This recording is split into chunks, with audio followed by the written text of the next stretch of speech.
അപ്പോൾ വായോ നമുക്ക് മാങ്ങ പൊട്ടിച്ച് മാങ്ങാത്തൊലി ഉണ്ടാക്കാം. അപ്പോൾ ദേ മൂവാണ്ട മാങ്ങ കുറേ ആയി നിൽക്കുന്നുണ്ട്. അപ്പോൾ മാങ്ങ പൊട്ടിക്കാൻ പോയപ്പോൾ കണ്ടതാണ് കേട്ടോ ഇവനെ. ഇത് നമ്മുടെ ഗണപതി നാരങ്ങയാണ്, നല്ല സൈസായി നിൽക്കുന്നുണ്ട് കേട്ടോ.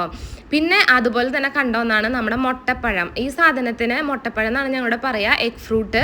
വലിയ ടേസ്റ്റ് ഒന്നുമില്ല, ഒരു സ്മെല്ലും കാര്യങ്ങളൊക്കെയാണ് ഇതിന്. എനിക്ക് ഒട്ടും ഇഷ്ടമില്ല, ഇവിടെ ആർക്കും അങ്ങനെ ഇഷ്ടമില്ല. അതാണ് കുറേ ഉണ്ടായി കിടക്കുന്നുണ്ട് കേട്ടോ. അപ്പോൾ ദേ ഞങ്ങൾ പറമ്പൊക്കെ തെണ്ടി പിന്നെ വീണ്ടും മാങ്ങ പറിക്കാനായിട്ട് വന്നു. അപ്പോൾ മൂവാണ്ട മാങ്ങയാണ് പറിച്ചെടുക്കണത്. കുറേ ചെനച്ചു പോയി.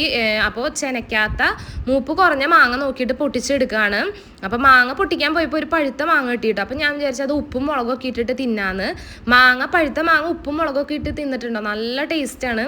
അപ്പോൾ ദേ നല്ല മധുരവും ഉപ്പും മുളകൊക്കെ ആയിട്ട് നല്ല ടേസ്റ്റ് ഉണ്ടായിരുന്നു കഴിക്കാനായിട്ട്. അപ്പോൾ മാങ്ങയൊക്കെ തിന്നതിന് ശേഷം പിന്നെ ഞങ്ങൾ മാങ്ങാത്തൊലിക്ക് അരിഞ്ഞെടുക്കുകയാണ്. അപ്പോൾ മാങ്ങാത്തൊലിക്ക് അരിയുമ്പോൾ തൊണ്ട് കളഞ്ഞിട്ടാണ് ഞങ്ങൾ ചെയ്യണത്. ചിലർ തൊണ്ടോട് തന്നെ ചെയ്യണ കണ്ടിട്ടുണ്ട്. അപ്പോൾ തൊണ്ട് കളഞ്ഞ് ഈ ഒരു സൈസിന് അരിഞ്ഞെടുക്കുന്നുണ്ട് മാങ്ങ. പിന്നെ അതിലേക്ക് ഉപ്പിട്ടിട്ട് പിന്നെ നന്നായിട്ട് ഇളക്കി 1 മണിക്കൂറോളം ഉപ്പ് പിടിക്കാനായിട്ട് വെച്ചിട്ട് പിന്നെ നമ്മൾ വെയിലത്ത് ഉണക്കിയാണ് മാങ്ങാത്തൊലി ഉണ്ടാക്കാം. അപ്പോൾ ഇത് മാങ്ങാത്തൊലി ഉണ്ടാക്കി കഴിഞ്ഞാൽ കുറേ നാളത് അങ്ങനെ കേടുവരാണ്ടിരിക്കും കേട്ടോ. മാങ്ങയിൽ ഇങ്ങനെ ഉപ്പിട്ട് കഴിഞ്ഞിട്ട് തിന്നാൻ തന്നെ നല്ല ടേസ്റ്റാണ്.